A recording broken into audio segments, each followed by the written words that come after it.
Ever wondered what secrets this big retail chain is hiding? As you well know, Walmart is a huge corporation, so you really don't know what's going on behind the scenes. In today's list, we're going to be going down to some of the top disturbing facts that you didn't know about the retail giant. But before we start, don't forget to like this video and subscribe to the channel, as well as hit the post notification bell so you never miss another update from us. How much is Walmart worth? Did you know that Walmart is as rich as a small country? It literally makes more money than a mid-sized country. Owned by the richest family in America, the market cap for Walmart is $394 billion. The Waltons are not only the richest family in America, but also they're the richest family in the entire world. In fact, the family's net worth is estimated to be somewhere at $215 billion.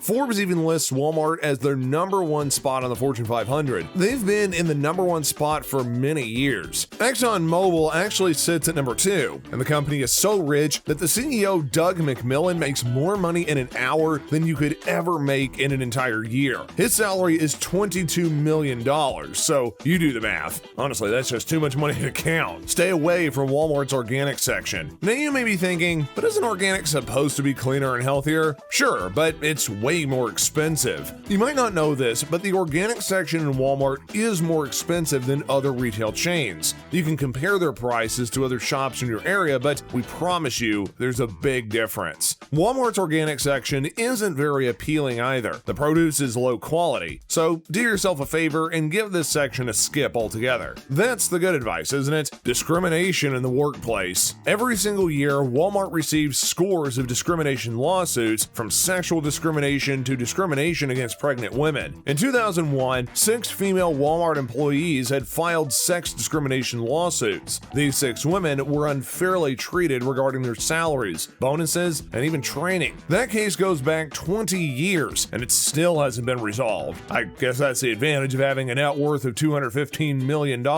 You can buy your own justice. An analyst by Fortune shows that about half of Walmart's job listings use male-biased language coding. The company isn't even kind to African-American women either, as Walmart locks up the African-American beauty products. If you are an African-American woman, you have to ask for the key. How do they even get away with that? Like we said before, if you're that rich, you can do what you like. The retail giant isn't too fond of the disabled either. In 2008, Walmart targeted a disabled person. Walmart halved her salary from $13 an hour to $6.20. The Supreme Court ended up ruling that Walmart had to pay her a settlement, and I'm sure that hurt them. Their online prices are fake. Let's cut to the chase. The prices that you see online are not the same as the Walmart store. On purpose, they actually lower the price online to get you to go to the store and buy whatever it is that you need to buy. By the time you get to the store, the price will have changed and it's suddenly more expensive. How is that possible? Because you're already in the shop, you're thinking, well, maybe I'll just forget the price online, and to cheer yourself up, you end up filling your trolley with unnecessary candy and ice cream. So you could die of a sugar overdose, and that is all Walmart's fault. How could they do this to me? Walmart doesn't do background checks on its staff. Whenever you go to one of their stores, there's a slight possibility that the cashier could be a serial killer and the guy who mops the floor is a rapist, or it could be the other way around. Who knows? It's important for a business to do background checks on staff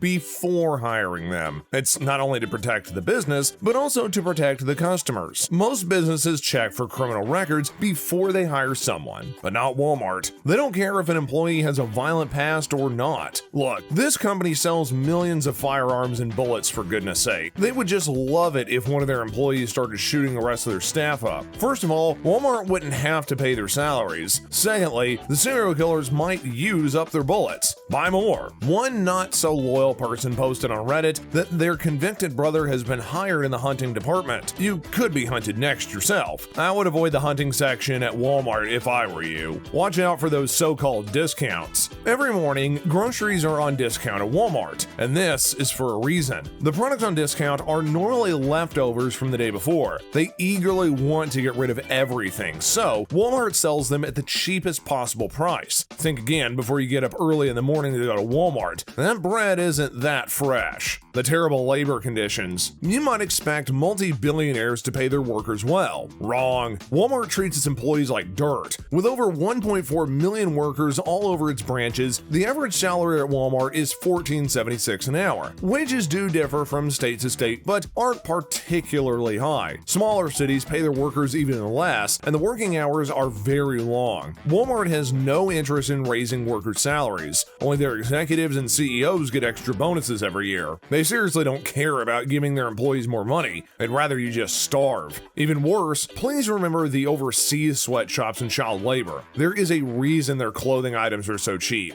and that's because prison labor and child labor is about the cheapest form of labor out there. In developing countries, or rather countries that have never had any chance to develop, these kids work in terrible conditions that wouldn't be fit for anybody of any age. Never mind that these innocent kids need to be in school. Remember the garment factory that collapsed in Bangladesh in 2013, which ended up killing more than 1,100 people? Well, did you know that Walmart was one of their biggest clients? In the US, hundreds of thousands of prisoners are even given aggressively long sentences and forced to work long hours in a private profit-making prison system. That's a good business to get into, if you have zero sense of social conscience, that is. Next time you visit Walmart, remember where those products came from. Violent crime. Believe it or not, but a lot of drama does go down at Walmart. This doesn't sound too pleasing when all you want to do is go shopping. Walmart has reported that ever since 2016, they've had over 200 violent crimes, from shoplifting to kidnapping and even murder. So, Walmart is the most dangerous place to go shopping on Black Friday. This reminds me of that episode in season 17 of South Park. I wish you could watch it. Since then, I've never been able to go out on Black Friday myself. Seriously, please don't go to Walmart that day. We beg you. Walmart spies on its employees. Well, what about your privacy? Not for Walmart workers, because in December 2018, Walmart got permission to keep tabs on its staff. There's hidden microphones everywhere. The technology can pick up if somebody's shoplifting, so we guess they probably listen in on us too. But just carrying on shopping and enjoying your cheap snacks. Who cares if they're secretly listening to your deepest secrets? Their craft beer is a sham. In 2016, Walmart was accused of selling craft beer that is not actually craft beer. It was being marketed under the same name, Trouble Brewing. The problem is that Trouble Brewing can only produce a limited number of beers. I guess that's why it's called craft beer, duh. The lawsuit says that the Genesee Brewing is producing beer that Walmart markets as Trouble Brewing. Walmart's a big fat boozy liar. Walmart killed the family business. Ever wonder what happened to small town shops? Walmart makes sure that small businesses like that are doomed to fail. From 1962 all the way until 2002, single store retailers have declined by 55%. Walmart's success is based on the destruction of small business. Walmart is not only the only retailer that puts regular small businesses out of business, but it's definitely the biggest jerk of them all. Walmart furniture is definitely not worth it. We're just going to tell you up front, buying cheap furniture is not a good idea. Furniture shopping isn't something that you do all the time, like buying food or even clothes. The point of furniture is for it to last, at least for a certain amount of years, right? Obviously, you don't want cheap furniture that breaks, but unfortunately, Walmart does sell pretty wonky furniture. Next time your chair breaks when you sit on it, think again before replacing it with another one from Walmart. Next time the overpriced Walmart chair collapses underneath you just as you slump into it, you are the only one that you gotta blame. Walmart gets in trouble all the time. Did you know that Walmart gets sued around 17 times every day of the year? That would mean they get sued nearly 5,000 times in a year. With all those crimes they commit or immoral stuff that they do, they might just deserve all those lawsuits. But tell us what you think. Do you think Walmart is as bad as we say? Walmart is linked to obesity. Makes sense, as they sell the tastiest snacks imaginable. Statistics have shown that neighborhoods that have a Walmart in the center of it have higher BMIs. Can you imagine that every time a new Walmart superstore is built, the BMI increased by 0.25 units? The obesity rate goes up to 2.4% per 100,000 residents. Walmart is single-handedly responsible for the increase in the obesity rate in America. From 1960 until 2012, the obesity rate increased from 13% to a whopping 35%. Now, what proof do we possibly have that Walmart's responsible for this? Well, the first Walmart store opened in 1962, and the CDC reports that the obesity rate had spiked in the 1980s. So, blame Walmart for the extra pounds that you put on during the global health situation. But don't bother suing them, they've got the judges in their pockets. Thanks so much for watching this video, and if you liked it, please give it a thumbs up, consider subscribing, and hit that post notification bell so you never miss another update from us. Until next time, guys, we'll see you later.